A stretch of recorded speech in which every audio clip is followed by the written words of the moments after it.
mapagpalang araw po mga ka-business, mga kapatid. Sana po nasa mabuti ko yung kalagayan. Reaksyonan lang po natin yung nag-comment do sa ni Clarissa na kino-question po yung upload nila Sir Anime at saka ni Sir Taong Gala na tungkol sa pagbibigay po ng pera ni Clarissa Reguebong. Ang sabi po niya, ito po ang pangalan niya, Rudy Hildo po. Ang sabi po niya, Anime, hindi ako basher, gusto ko lang magtanong sa iyo, bakit parang minamasama niyo pa ng Taong Gala ang pagbibigay ni Clarissa ng pera kay Kuya Bong? Di ba gusto lang naman nilang makatulong kay Kuya Bong para may pambili si Kuya Bong ng pagkain? Wala naman po problema sa pagtulong kung talagang ang pagtulong naman po ay nasa puso, yung bukal sa puso ko. Kaso paano mo naman po napatunayan na nagmamalasakit po si Clarissa kay Kuya Bong? Hindi mo po napanood yung mga vlog nila na kung saan ay gusto nilang lagi na lang si Kuya Bong ay nasa labas para magawa ni Kuya Bong yung mga bisyo niya at masira. Kasi para nga naman mamoblema ang Kabis family kay Kuya Bong. Hindi nyo ba napapanood po yung mga vlog nila Clarissa? Gustong-gusto nila na nasa labas si Kuya Bong. Parang inaano pa nila na mas maganda daw po sa labas si Kuya Bong kaysa doon sa Kabis family. Parang ganun po. Hindi nila tanggap na binabago ng Kabis family si Kuya Bong kasi insecure nga po sila sa Kabis family eh. Parang ginagawa nilang pain ay si Kuya Bong para masira po. Kasi ang sabi nila po ay sa kanila po nang galing yon, pag wala daw po si Kuya Bong ay mahina po ang views ng Kabis family. Kaya po ginagawa nila para masira po si Kuya Bong. Pati po yung pagbibigay ng pera ni Clarissa, hindi po dapat di niya inaan yun. Kasi alam naman niya po na may bisyo si Kuya Bong eh. Anong gusto niya? Yung lumala si Kuya Bong para lang makuha niya yung intention niya sa bago alam naman po niyang may bisyo. Ba't niya pa bibigyan ng ganung kalaking pera? Kung ito ay nagmamalasakit po, hindi po niya para gawin yon. Ang maganda ipayo niya, umuwi sa Kabis family. Kasi yun lang po ang talagang tama doon. Hindi yung tama na bibigyan mo si Kuya Bong ng pera. Kasi ang hangarin po ni Clarissa ay yung mag-stay si Kuya Bong sa labas po. Hindi po siya umuwi. Yun po ang gusto ng mga yan. Kaya ako, minamali ko po yung nyo kay Sir Anime. Kasi tama lang po ang mga nire-reaksyon na namin tungkol dyan kay Clarissa. Kasi ang hangarin po ni Clarissa dito ay hindi pumapabuti si Kuya Bong. Mismong nakikita po namin yan. Ang talagang pakay ni Clarissa dito, mag-stay si Kuya Bong sa labas. Hindi yung sinasabi niyo po na minamaligo po kayo dyan. Hindi po sinasabi niyo nagmamalasakit si Clarissa. Hindi po namin nakikita kasi yon. Kasi ang nakikita namin dito, gusto niya lagi si Kuya Bong ay nasa labas. Yun po ang nakikita namin.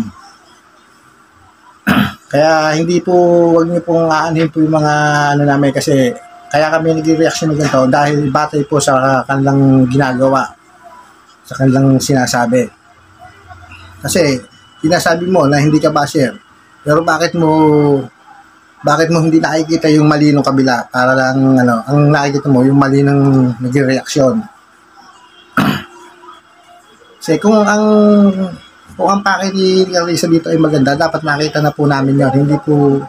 Hindi po namin siya para question sa pagtulong na kay Kuya Bong. Kasi kaya po siya natulong dito kasi gawa niya, gusto niya po na lagi nasa labas si Kuya Bong para hindi na lalong umuwi sa Kabis family. Yun po ang totoong hangarin ni Clarissa dito. Hindi yung sasabihin mo na nagmamalasakit siya. Ito nga kahapon, pinanood ko po siya. Ang sabi niya, pauwiin daw niya si Kuya Bong, pero kung ayaw, hindi daw niya pipilitin. Hindi dapat pangaralan mo ng ayos na umuwi ka na kasi nasisira na ang buhay mo, di ba? Nasisira na ang buhay mo dito sa kasada kasi kung ano ng mga vision ginagawa mo, ganun ang concern talaga, yun ang nagmamalasakit. Hindi yung bibigyan mo ng pera si Kuya Bong para lang hindi umuwi. Di ba po? Ganun ang sinasabing nagmamalasakit, Kuya Rudy. Hindi yung alam mo na may bisyo yung tao, bibigyan mo pa ng pera. Ano, para makadurog, makakuha ng pinagbabawal na gamot. Si, nakita niyo si Kuya Ka-Business, binibigyan na si Kuya Bong, hindi yung ano, pangkain lang po. Kasi alam po ni Kuya Ka-Business na baka kung bigyan ni Kuya Ka-Business na ng malaki, ibisyo lang. Di ba po? Eh, bawal na bawal po kay Kuya Bong ang alak. Kaya nga po pinipilit ng Ka-Business family na maiuwi yan sa kanila para mapagamot. Bumalik po sa dati, hindi yung bibigyan mo ng pera para hindi umuwi. Alam mo ba ang ginagawa ni Clarissa po, Kuya Rudy? Binibigyan niya ng dahilan si Kuya Bong para hindi umuwi lalo sa Ka-Business family. Kasi pag lagi niya binibigyan ng pera, hindi na nga talaga uuwi yan kasi maganda yung ano niya sa ano, nagagawa niya yung gusto niya. Yung vision niya na ano niya, di ba? Eh kung kung si Clarissa ay nagmamalasakit, hindi na para ano niya, pag-aralan niya na maganda. Hindi yung bibigyan niya ng pera. Talagyan na natin 300. Eh magkano nang ano,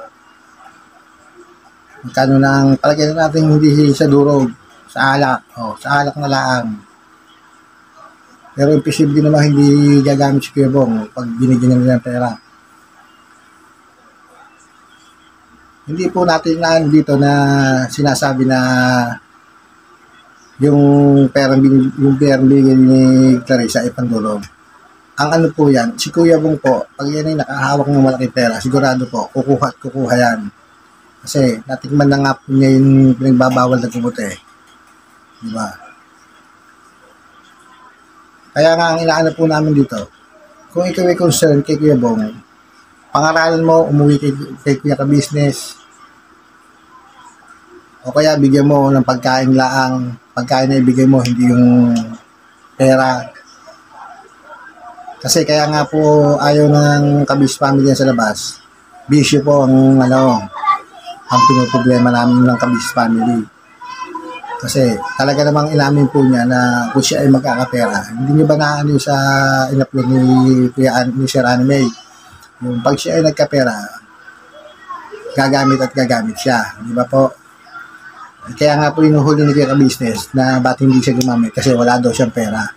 Di ba? Doon na lang po maano nyo. O paano kung nagkapera, di gagamit si Kuya Bong.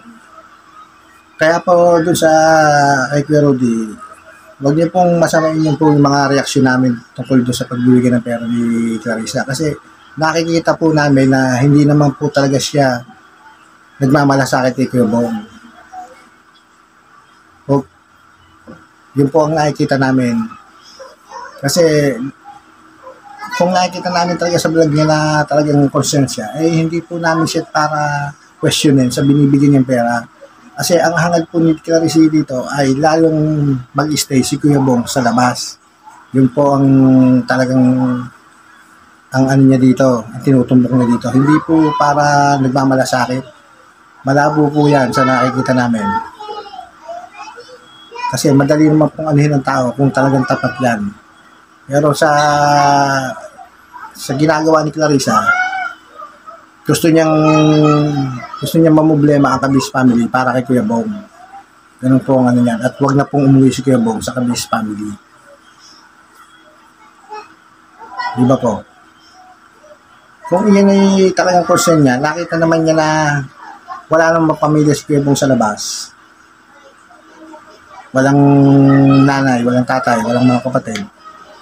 Ang nagmamalasakit ay Ka-Business family lang talaga. Dapat, kung ikaw ay concern na tao, lalo kay Clarissa, pagsabihan mo na umuwi na sa Ka-Business family kasi wala mang magmamalasakit na iba niya kundi sila Kuya Ka-Business. Saka yung sinasabi nyo sino ang guardian niya, hindi daw, may nag-comment pa doon kay Clarissa, hindi daw Ka-Business ang guardian niya. Sino ang guardian ni Kuya Bong? Si Clarissa? Paano mo masasabing si Clarissa ang guardian niyan? O kung sino pa ba? Kung sino? Ba't may pamilya ba si Kuya Bong? may nakita kang pamilya ni Kuya Bong. Hindi yung ano, may nag-comment po doon sa ano ni Clarissa na hindi ko lang po nabuksan. Hindi daw po ang Kabis family ang guardian ni Kuya Bong. Sabi po. Sino ang guardian ni Kuya Bong? Si Clarissa? Ano mo sabi si Clarissa? Kaya yung mga nagko-comment na hindi mga ano, isipin nyo, panoorin nyo yung pisa pa lang ng vlog ni Kuya Bong, ni Kuya Ka-Business para kay Kuya Bong. Para kay masabi nyo na kung sino ang guardian ni Kuya Bong. Bago kayo mag-comment ng mga ano, isipin nyo muna. Ang Ka-Business family ang tunay na nagmamalasakit diyan. Kaya yung ano, pasensya na po kayo Kuya Rudy kasi tama lang po yung mga reaksyon namin sa kay Clarissa. Kasi ang intention po ni Clarissa dito sa pagbibigay ng pera dito ay yung hindi po umuwi si Kuya Bong para lalo pang i-stay si Kuya Bong dito sa labas. Para tuloy-tuloy po ang vision ni Kuya Bong. Para hindi man sinasabi na masira. Doon na po uuwi yun. Kasi may nanalo ba ho sa bisyo? May nanalo ba ho sa drugs, di ba? Lalo na ang kalagayan ni Kuya Bong, siya ay dating taong grasa.